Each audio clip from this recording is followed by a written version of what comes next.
भारतीय जांच एजेंसियों को एक बड़ी कामयाबी मिली है। तस्वीरों में दिख रहा यह शख्स आतंकी संगठन लश्कर ए तैयबा का सदस्य है। आतंकी सलमान रहमान खान को विदेशी धरती से दबोचकर भारत ले आया गया है। भारत में दहशतगर्दी के वारदात को अंजाम देकर पूर्वी अफ्रीका के देश रवांडा में छिपा बैठा यह आतंकी सोच रहा था कि वो भारतीय जांच एजेंसियों से बच जाएगा, लेकिन भारतीय जांच एजेंसियों की तत्परता, कोऑर्डिनेशन और दुनिया के देशों से मजबूत संबंधों ने भारतीय जांच एजेंसियों को बड़ी सफलता दिला दी।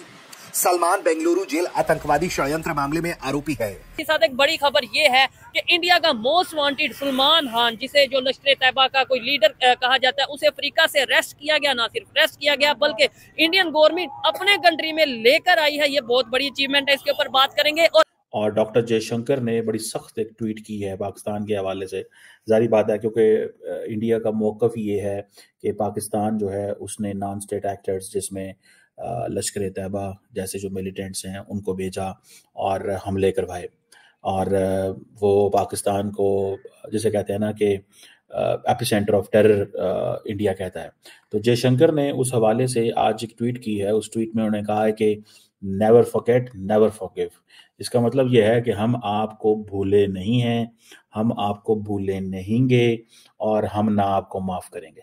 पावर में आपको बताता हूँ कि हिंदुस्तान ने उस कंट्री को, अफ्रीका को बताया कि हमारे मुल्क में इस बंदे ने धमाके किए या लोगों की जान जाया की, तो इसको पकड़ना है। उधर की सिक्योरिटी अदारों ने या उधर की एजेंसीज ने उसे पकड़ के हिंदुस्तान के हवाले किया। इसे कहते हैं हिंदुस्तान की गुडविल, उसकी पावर कहते हैं। पाकिस्तान को देख लें, पाकिस्तान में आज तक हुकूमतें लूट के और बहुत से ऐसे टेररिस्ट जो हैं वो पाकिस्तान में करके, और सर आप अल्ताफ हुसैन साहब का तो नाम सुना होगा, लंदन में बैठे हुए हैं। उनके ऊपर पता नहीं कितने 100 लोगों का मुकदमा है, कितने 100 लोगों को मार दिया है। पाकिस्तान ने नाक रगड़ ली बरतानिया से उसे लाने के लिए। क्या जंग चाहिए या ट्रेड चाहिए? करनी चाहिए। जंग क्यों करनी चाहिए?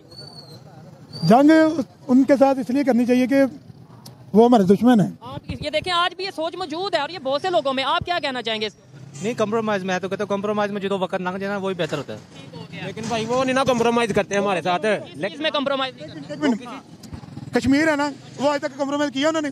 नहीं किया। अच्छा, हमने कश्मीर में क्या किया मुझे ये बताएं ताकि देखने वालों को पता चले। हमने हमारी चाहत है मुसलमानों के लिए, ठीक है? हमें पता है हमारे से ज्यादा मुसलमान है।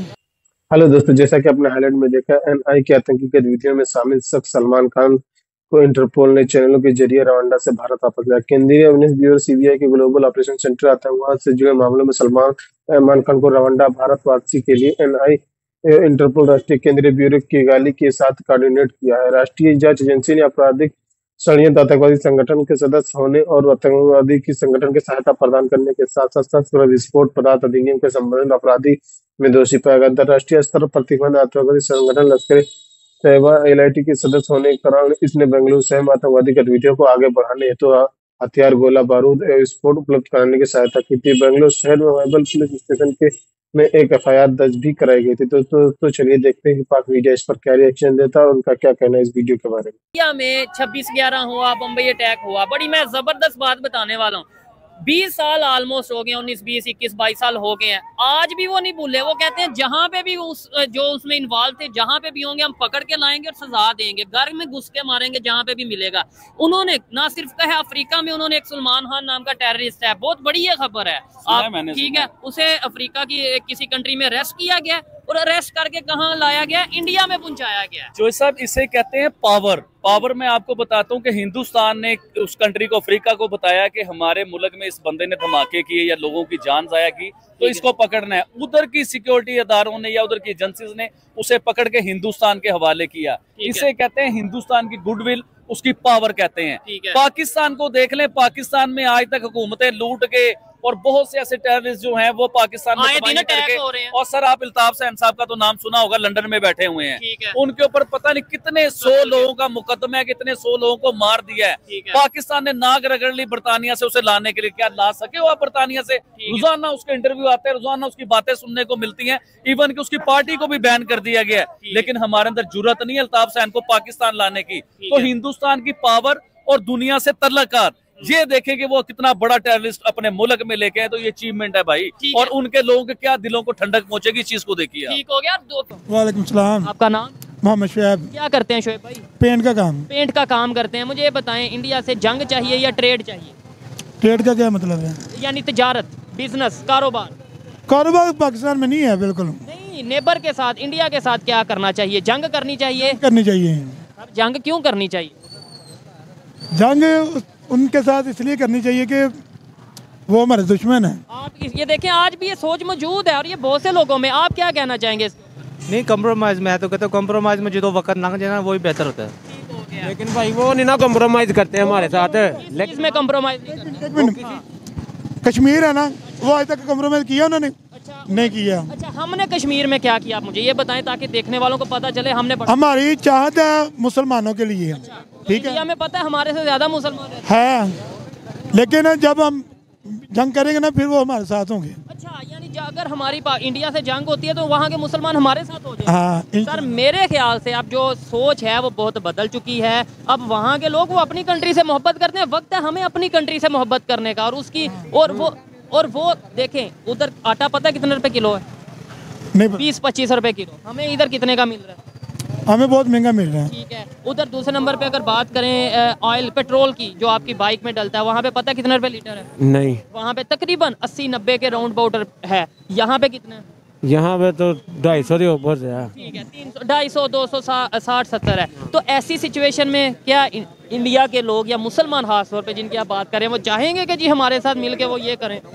हाँ, ये तो बात सही की आपने। समझने वाले देखें, यही पॉइंट है कि कोई भी जज्बाती बंदा हो, जब उसे लॉजिक के साथ बात की, अभी ये कह रहे थे जंग करनी चाहिए, लेकिन जब उन्हें लॉजिक के साथ बात की, उन्होंने कहा हाँ ये बात ठीक है। तो ये हमारी मीडिया या हमारे पॉलिटिशियन क्यों हमें इस तरफ लेके जाते हैं? क्यों नहीं मोहब्बत की बात बताते? एक बात बताएं आपको, ये जितने लोग हैं ना, ये कोई कहता है ना वो सही है वो सही है, अगर कुछ सही हो ना हमारा मुल्क ठीक हो जाएगा। बिल्कुल, हमारे पॉलिटिशियन अगर ठीक हो, हुक्मरान ठीक हो तो। अस्सलाम वालेकुम। वालेकुम अस्सलाम। आपका नाम? शहजाद अली। क्या करते हैं सर आप? मैं बिजनेस करता हूँ, ये बेडशीट वगैरह चीज़ों का तजारत वगैरह करता हूँ। तजारत करते हैं। फिर तो आपसे ये जो टॉपिक रिकॉर्ड कर रहे हैं, हम कवर कर रहे हैं, आपसे बात करना बहुत ज़रूरी होगा, समझना बहुत ज़रूरी होगा। मुझे ये बताएं, जो आप बिजनेस कर रहे हैं, तजारत कर रहे हैं, क्या आपकी दुकान पे जो कस्टमर आते हैं वो आप उनसे पहले ये पूछते हैं कि भाई आप मुसलमान हैं? अगर मुसलमान हो तो फिर आप उन्हें चीज़ देते हैं? नहीं, इस तरह तो नहीं ना। तजारत में तो कोई भी नहीं है ना इशू है कि मुसलमान हो या कोई गैर मुस्लिम हो तो उसके साथ तजारत। जबरदस्त हो गया। तो फिर जो पाकिस्तान के इस टाइम रिलेशन नेबर के साथ, खासतौर पे अगर इंडिया की बात करें, हमें यही बताया जाता है ना जी उनसे हमने ट्रेड नहीं करनी, या फिर दूसरे बहुत से कंट्रीज हैं जी ये नॉन मुस्लिम कंट्रीज के साथ रिलेशन नहीं बेहतर। इसराइल की अगर बात करें जी, ट्रेड नहीं करनी, ये नहीं करना, वो नहीं करना। क्या समझते हैं? आपको लगता है कि फिर ये इस्लाम है या वो है जो आप कर रहे हैं?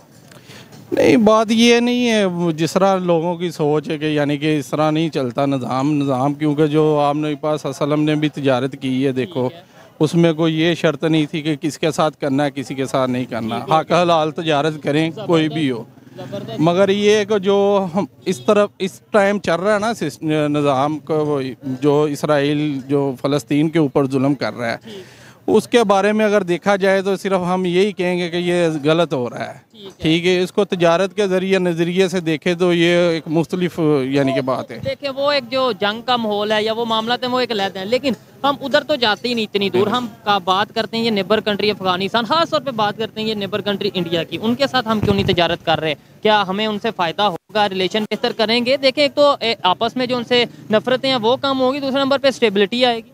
हाँ बिल्कुल, ज़ाहिर है, बिल्कुल। जब हम उनके साथ अच्छा तावन करेंगे, वो भी हमारे साथ करेंगे, तो हम बेहतरी आएगी, मुल्क में भी बेहतरी आएगी और सलाम जो ज़्यादा फैलेगा, क्योंकि हमें यही तबलीग की गई है ना कि अच्छा बर्ताव करें जो भी हो। ठीक है, तो उसके ज़रिए इंशाल्लाह अच्छी सोच है आपकी। वो देखें इस्लाम फैलने की अगर बात करें, एक साइड पे हम कहते हैं कि जो कारोबार है, तिजारत है, वो करनी चाहिए, उसमें मज़हब नहीं लाना चाहिए। दूसरी साइड पे आप ये कह रहे हैं कि भाई जब हम कारोबार करेंगे इस्लाम फैलेगा। मतलब हम हर चीज़ में इस तरीके से अगर ये चीज़ें करेंगे, शायद यही वजह नहीं, दूसरे जो मज़हब के लोग हैं वो कहते हैं यार इनसे थोड़ा दूर ही रहें। हाँ बिल्कुल, ये तो आपकी बात ठीक है। ये नफ़रत है ना, नफ़रत फैली है, बस नफ़रत कुछ फैलाई गई है, इस तरह फिर सारे मामला ख़राब हो रहे हैं। टाइम में कोई रिलेशन बेहतर होंगे हमारे इंडिया के साथ?